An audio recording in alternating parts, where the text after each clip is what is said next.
أعوذ بالله من الشيطان الرجيم. بسم الله الرحمن الرحيم. يا أيها المزمل قم الليل إلا قليلا نصفه أو انقص منه قليلا أو زد عليه ورتل القرآن ترتيلا إنا سنلقي عليك قولا ثقيلا إن ناشئة الليل هي أشد وطئا وأقوم قيلا إن لك في النهار سبحا طويلا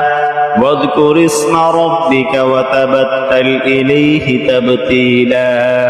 رب المشرق والمغرب لا إله إلا هو فاتخذه وكيلا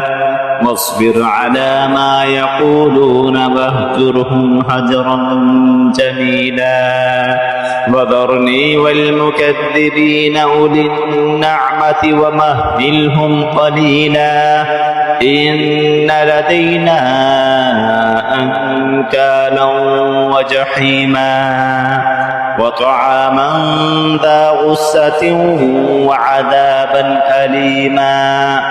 يوم ترجف الأرض والجبال وكانت الجبال كثيبا مهيلا إنا أرسلنا إليكم رسولا شاهدا عليكم كما أرسلنا إلى فرعون رسولا فعصى فرعون الرسول فأخذناه أخذا وبيلا فكيف تتقون إن كفرتم يوما يجعل البلدان شيبا السماء منفطر به كان وعده مفعولا إن هذه تذكرة فمن شاء اتخذ إلى ربه سبيلا إن ربك يعلم أنك تقوم أدنى من ثلثي الليل ونصفه وثلثه وطائفة من الذين معك